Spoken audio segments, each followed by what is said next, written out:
Alright, welcome back to the A to Z challenge. We're all the way up to O for ostracized. I've tried to talk about this a few times and you're not going to ever see those cuts. So we're going to go with the quick and easy things.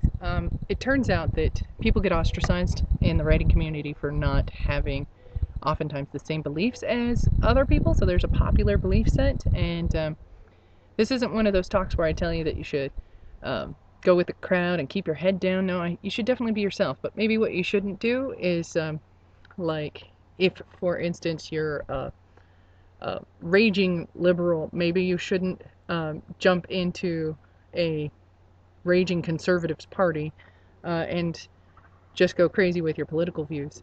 Um, be respectful of people. It's one of those things, in the real world, we would never say the crazy things that we say on the internet. So why do we think it's okay on the internet to say that? I mean, those are people at the ends of those accounts. So the first rule is don't be disrespectful. If you wouldn't say it to somebody's face in real life, don't type it on the internet. It's no better. So don't do that. And the other thing is that try to respect people. These are some of the easy ways to keep from being an ostracizer and from being ostracized.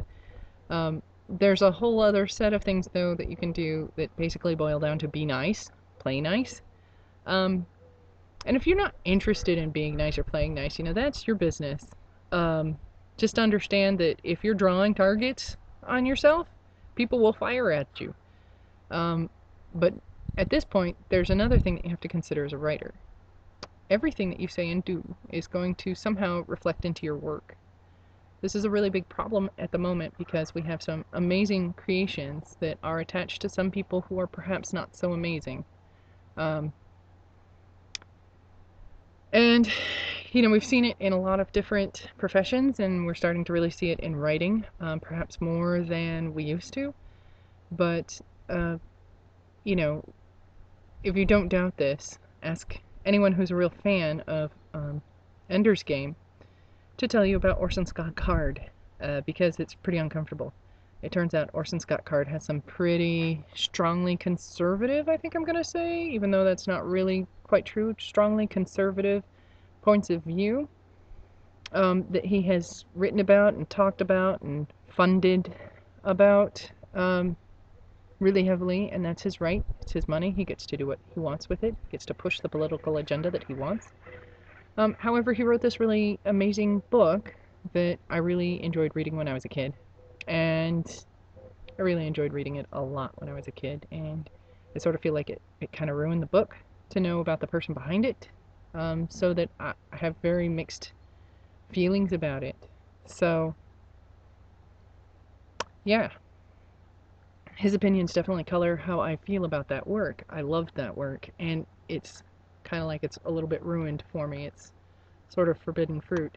It's kind of like discovering that, someone that you thought was a really wonderful person turns out to actually be this really not that great person who actively oppresses other people. It would be shocking to discover that about someone that you cared about, because we do sort of let our feelings towards the creation spill onto the creator, and it works the other way too, that things that the creator does tend to spill over onto the creations as well.